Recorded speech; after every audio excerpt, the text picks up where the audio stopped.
Wow. Can you believe this?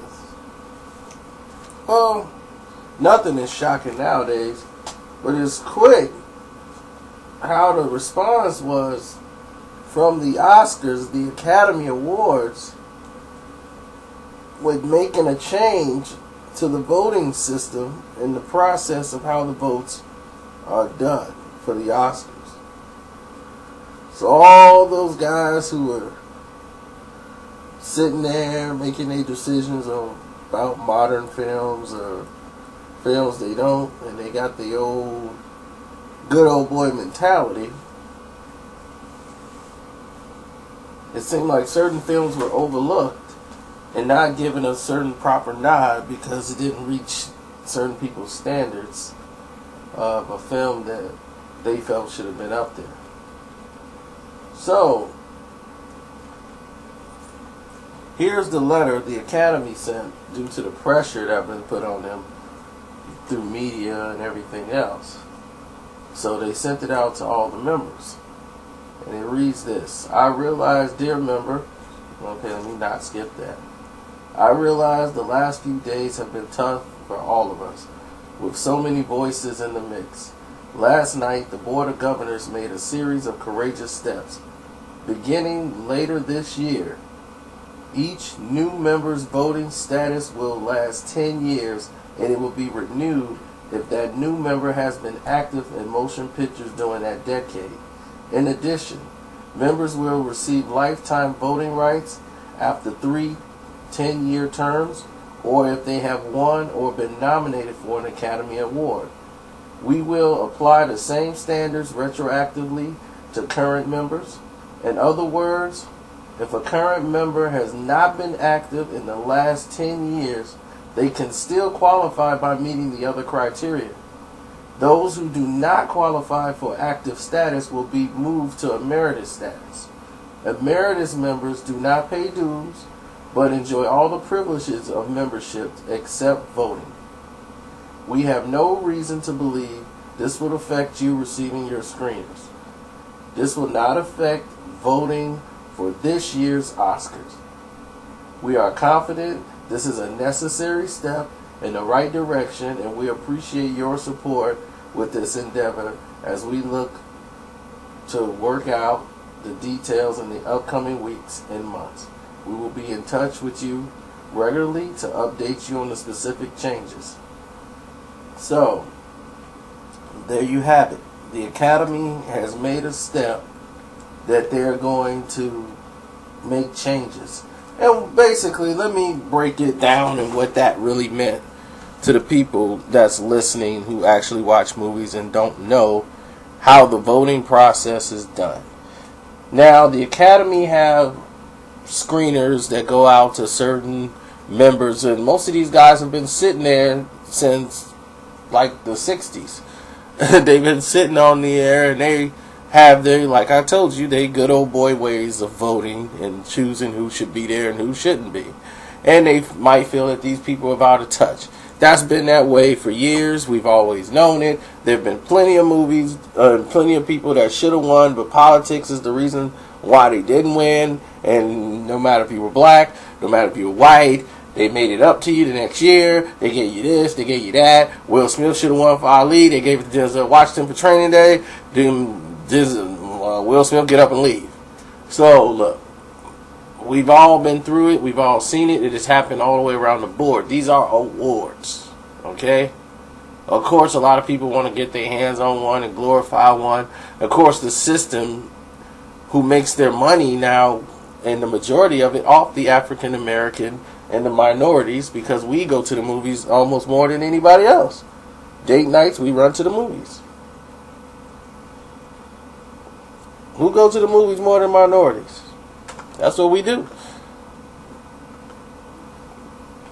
So we bankroll this.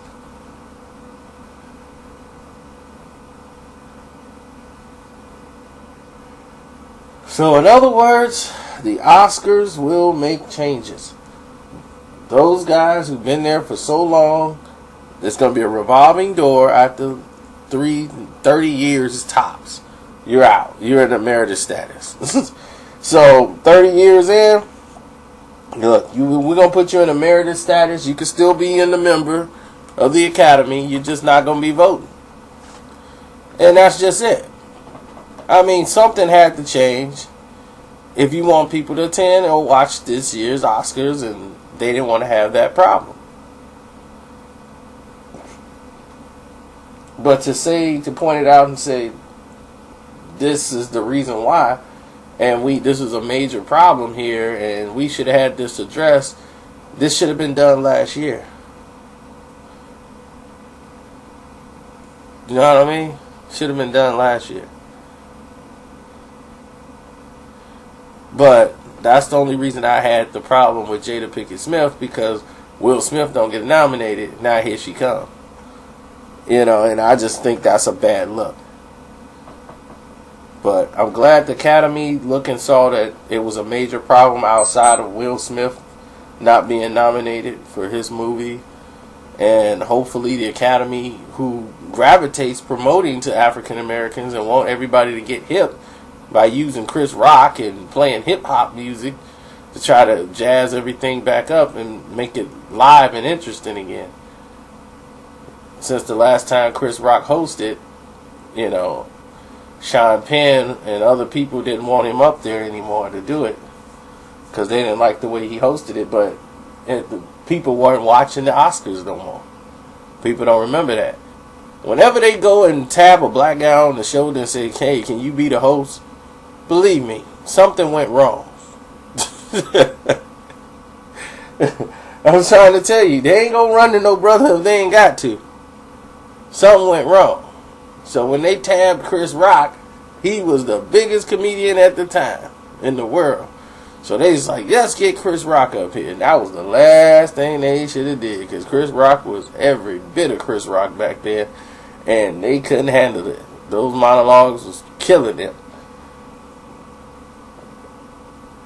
And he made a mistake, and one of his monologues made fun of Jude Law. And Sean Penn didn't like it and told the Academy they had to get rid of Chris Rock and he shouldn't be here. And oh yeah, it was a big mess.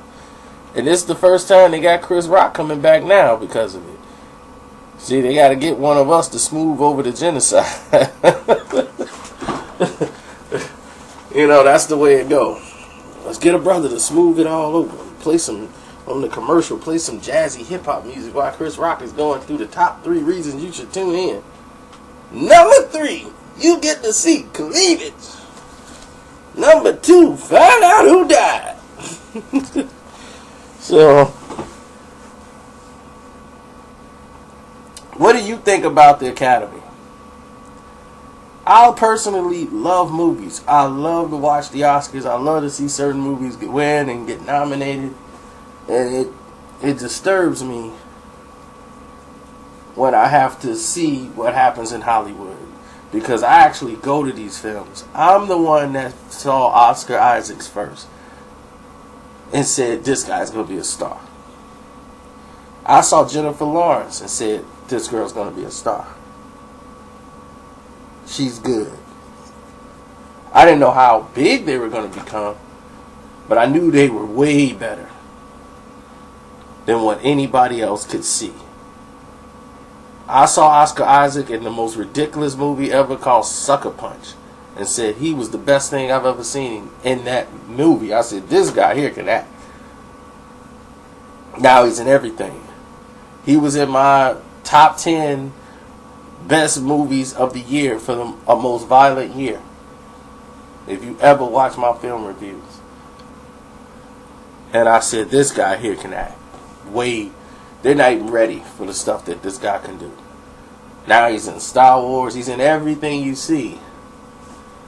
Oscar Isaac is definitely solid. Well beyond. Can hold his own with anybody. And then Jennifer Lawrence, when I first saw her in the movie theater, Winter's Bone. And I liked the movie a lot, but I liked her performance in the movie. And I said, this girl's going to do something. She's actually pretty good.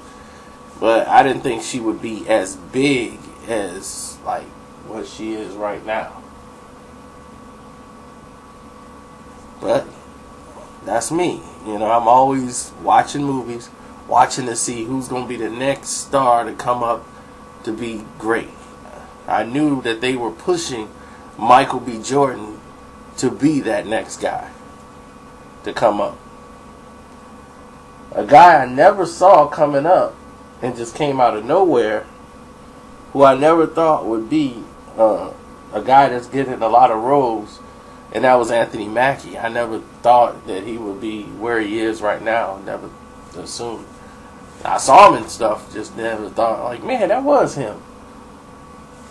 But his first time we really saw him stand out was the 8 Mile movie when he played Papa Doc. And who else? Jessica Chastain. Jessica Chastain played in a movie I seen, man, and it was typical, you know, fancy type movie. I forgot the name of it. At this time it escapes me. And I said, man, you know, like, this girl can act. She's pretty good. She might be alright. You know, there's a lot of complicated layers in that movie. But then I saw her in the movie Mama.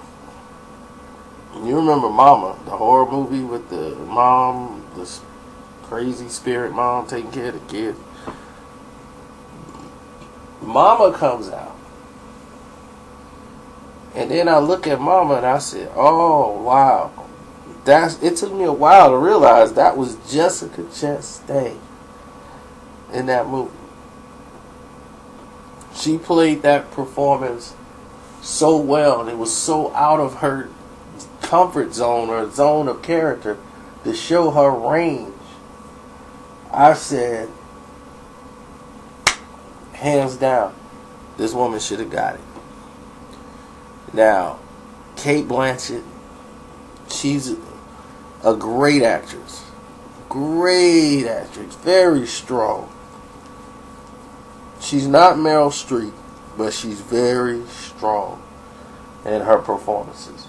And she's like a throwback. She has the look, the essential look that you can throw her back in the 1920s or the 1800s. And it'll fit. And that's why the Academy Awards, they gravitate to her, because she has the look of what they're used to seeing. So when you put her in films like Carol or Brooklyn, it normally gets nominated. And that Blue Jasmine, she shouldn't have won an Oscar for that. It was a good film. She was good in it, but Oscar, I wouldn't have given it to her. Based on the fact that I felt